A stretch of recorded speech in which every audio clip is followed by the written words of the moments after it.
Okay, here we go. With pushes for legislation after Columbine, Sandy Hook, and Parkland all falling short. National the president's address. Walking up to the podium. Let's listen in. It's the lectern, not the podium. On Memorial Day this past Monday, Jill and I visited Arlington National Cemetery. As we entered those hallowed grounds, we saw rows and rows of crosses among the rows of headstones with other emblems of belief, honoring those who paid the ultimate price on battlefields around the world. The day before, we visited Uvalde, Texas. In front of Robb Elementary School, we stood before 21 crosses for 19 third and fourth graders and 2 teachers. On each cross, a name, and nearby, a photo of each victim that Jill and I reached out to touch. Innocent victims murdered in a classroom that have been turned into a killing field. Standing there in that small town, like so many other communities across America, I couldn't help but think there are too many other schools, too many other everyday places that have become killing fields, battlefields here in America. We stood at such a place just 12 days before, across from a grocery store in Buffalo, New York, memorializing 10 fellow Americans, a spouse, a parent, a grandparent, a sibling, gone forever. At both places, we spent hours with hundreds of family members who were broken, whose lives will never be the same. They had one message for all of us: do something. Just do something.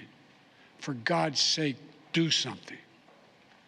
After Columbine, after Sandy Hook, after Charleston, after Orlando, after Las Vegas, after Parkland, nothing has been done. This time, that can't be true. This time, we must actually do something. The issue we face is one of conscience and common sense. For so many of you at home, I want to be very clear. This is not about taking away anyone's guns. It's not about vilifying gun owners. In fact, we believe we should be treating responsible gun owners as an example of how every gun owner should behave. I respect the culture, sounds like the communism, tradition, and the concerns of lawful gun owners. At the same time, the Second Amendment, like all other rights, is not absolute. It was Justice Scalia who wrote, and I quote, "Like most rights, the rights granted by the Second Amendment are not unlimited. Not unlimited. It never has been. There have always been limitations on what weapons you can own in America. For example, machine guns have been federally regulated for nearly 90 years, and this is still a free country. This isn't about taking away anyone's rights. right? It's about protecting children. It's about protecting families. It's about protecting whole communities. It's about protecting our freedom to go to school, to a grocery store, to a church, without being shot and killed. According to new data just released by the Center for Disease Control and Prevention, guns are the #1 killer of children in the United States of America. Can you imagine? The #1 killer. More than car accidents, more than cancer. Over the last 2 decades, more school-age children have died from guns than on-duty police officers and active-duty military combined. Think about that. More kids than on-duty cops killed by guns. More kids than soldiers killed by guns. For God's sake, how much more carnage are we willing to accept? How many more innocent American lives? Will he have specific proposals? Enough. Enough. I know that we can't prevent every tragedy. Ban doors. But here's what I believe we have to do. Here's what the overwhelming majority of American people believe we must do. All right. Here's what the families in Buffalo and Uvalde in Texas told us we must do. We need to ban assault weapons and high-capacity magazines. Okay. And if we can't ban assault weapons, then we should raise the age to purchase them Both. from 18 to 21. 25. strengthen background checks, enact safe storage law and red flag laws, repeal the immunity that protects gun manufacturers from liability, Yep. address the mental health crisis, Yep. deepening the trauma of gun violence and as a consequence of that violence. These are rational, common sense measures. Here's what it all means. It all means this. We should reinstate the assault weapons ban on high-capacity magazines. Correct. That we passed in 1994 with bipartisan support. Absolutely. In Congress and the support of law enforcement. No brainer. 9 categories of semi-automatic weapons were included in that ban, like AK-47s and AR-15s. And in the 10 years it was law, mass shootings went down. That's true. But after Republicans let the law expire in 2004, and those weapons were allowed to be sold again, mass shootings tripled. That is technically true. Those are the facts. A few years ago, the family of the inventor of the AR-15 said he would have been horrified to know that its design was being used to slaughter children and other innocent lives. True. Instead of being used as a military weapon on the battlefields. Right. As it was designed. That's what it was designed for. Enough. Enough. Enough. We should limit how many rounds a weapon can hold. Yep. Why in God's name should an ordinary citizen be able to purchase an assault weapon that holds 30-round magazines that let mass shooters fire hundreds of bullets in a matter of minutes? Because it's my right. Damage was so devastating in Uvalde, parents had to do DNA swabs to identify the remains of their children. Ugh. 9 and 10-year-old children. Enough. We should expand background checks. Yep. To keep guns out of the hands of felons, fugitives, and those under restraining orders. Stronger background checks are something that the vast majority of Americans, including the majority of gun owners, agree on. True. I also believe the NRA doesn't agree with it. Safe storage laws and personal liability for not locking up your gun. The shooter in Sandy Hook came from a home full of guns. They were too easy to access. That's how he got the weapons. The weapon he used to kill his mother and then murdered 26 people, including 20 first graders. If you own a weapon, you have a responsibility to secure it. Every responsible gun owner agrees to make sure no one else can have access to it, to lock it up, to have trigger locks. And if you don't, and something bad happens, you should be held responsible. We should also have national red flag laws so that a parent, a teacher, a counselor can flag for a court that a child, a student, a patient is exhibiting violent tendencies, threatening classmates. Not only that, you should require recommendation letters for anyone under 25 who wants to buy a gun. 19 states in the District of Columbia have red flag laws. The Delaware law is named after my son, Attorney General Beau Biden. Fort Hood, Texas, 2009, 13 dead and more than 30 injured. Marjorie Stoneman Douglas High School in Parkland, Florida, 2018, 17 dead, 17 injured. In both places, countless others suffering with invisible wounds. Red flag laws could have stopped both these shooters. In Uvalde, the shooter was 17 when he asked his sister to buy him an assault weapon. Knowing he'd be denied because he was too young to purchase one himself, she refused. But as soon as he turned 18, he purchased 2 assault weapons for himself. Because in Texas, you can be 18 years old and buy an assault weapon, even though you can't buy a pistol in Texas until you're 21. If we can't ban assault weapons, as we should, we must at least raise the age to be able to purchase one to 21. Yep. 25. Look, I know some folks will say 18-year-olds can serve in the military and fire those weapons. But that's with training and supervision by the best trained experts in the world. Don't tell me raising the age won't make a difference. Enough. We should repeal the liability shield that often protects gun manufacturers from being sued for the death and destruction caused by their weapons. They're the only industry in this country that has that kind of immunity. Imagine if the tobacco industry had been immune from being sued, where we'd be today. The gun industry's special protections are outrageous. It must end. True. And let there be no mistake about the psychological trauma that gun violence leaves behind.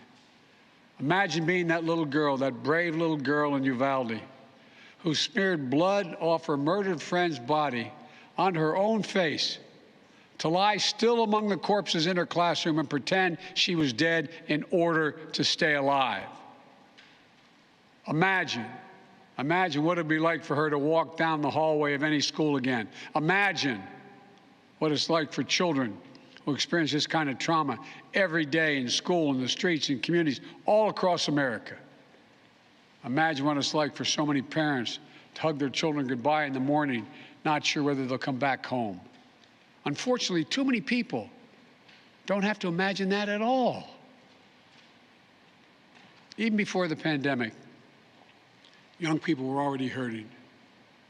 There's a serious youth mental health crisis in this country. We have to do something about it. That's why mental health is the heart of my unity agenda that I laid out in the State of the Union address this year. It's what Republicans claim to want. Counselors, more school nurses, more mental health services for students and for teachers, more people volunteering as mentors to help young people succeed, more privacy protection and resources to keep kids safe from the harms of social media. This unity agenda won't fully heal the wounded souls, but it will help. It matters. I just told you what I'd do. The question now is, what will the Congress do? The House of Representatives already passed key measures we need. Expanding background checks to cover nearly all gun sales, including at gun shows and online sales. Getting rid of the loophole that allows a gun sale to go through after 3 business days, even if the background check has not been completed. And the House is planning even more action next week. Imagine arguing that in some cases there shouldn't be a background check. It's insane. It's a sickness. Raising the age to buy an assault weapon to 21. Federal red flag law. Codifying my ban on ghost guns that don't have serial numbers and can't be traced. And tougher laws to prevent gun trafficking and straw purchases. This time, we have to take the time to do something. And this time, it's time for the Senate to do something. Yes. But as we know, in order to get anything done in the Senate, we need a minimum of 10 Republican senators. Yep. I support the bipartisan efforts that include a small group of Democrats and Republican senators trying to find a way. But my God, the fact that the majority of the Senate Republicans don't want any of these proposals even to be debated or come up for a vote, I find unconscionable. We can't fail the American people again. Are there 10 that would go with this, do you guys think? Just over a week ago, there have been 20 other mass shootings in America. Yep. Each with 4 or more people killed or injured, including yesterday at a hospital in Tulsa, Oklahoma. Covered it. A shooter deliberately targeted a surgeon using an assault weapon he bought just a few hours before his rampage that left a surgeon, another doctor, a receptionist, and a patient dead and many more injured. That doesn't count the carnage we see every single day. It doesn't make the headlines. I've been in this fight for a long time. I know how hard it is, but I'll never give up. And if Congress fails, I believe this time a majority of the American people won't give up either. I believe the majority of you will act to turn your outrage into making this issue central to your vote. Enough, enough, enough. Over the next 17 days, the families in Uvalde will continue burying their dead. It will take that long in part because it's a town where everyone knows everyone. And day by day, they will honor each one they lost. Jill and I met with the owner and staff of the funeral home as being strong to take care of their own. And the people of Uvalde mourn as they do over the next 17 days. What will we be doing as a nation? Jill and I met with the sister of the teacher who was murdered and whose husband died of a heart attack 2 days later. leaving behind four beautiful unbelievable orphan children, all now orphaned. The sister asked us, what could she say? What could she tell her nieces and nephews? It's the most heartbreaking moment. Just so people know, the Tulsa shooting from yesterday isn't even the most recent mass shooting. Just a couple hours ago, there was one in a cemetery in Wisconsin with multiple victims. After visiting the school, we attended Mass at Sacred Heart Catholic Church with Father Eddie. In the pews, families and friends held each other tightly. As Archbishop Gustavo spoke, he asked the children in attendance to come up on the altar and sit in the altar with him as he spoke. There wasn't enough room, so Mom and her young son sat next to Jill and me in the first pew. And as we left the church, a grandmother who had just lost her granddaughter passed me a handwritten letter. It read, quote, erase the invisible line that is dividing our nation. Come up with a solution and fix what's broken and make the changes that are necessary to prevent this from happening again. End of quote. My fellow Americans, enough. Enough. It's time for each of us to do our part. It's time to act for the children we've lost, for the children we can save, for the nation we love. Let's hear the call and the cry. Let's meet the moment. Let us finally do something. God bless the families who are hurting. God bless you all. From a hymn based on the 91st Psalm sung in my church. May he raise you up on eagle's wings and bear you on the breath of dawn. Make you to shine like the sun and hold you in the palm of his hand. That's my prayer for all of you. God bless you.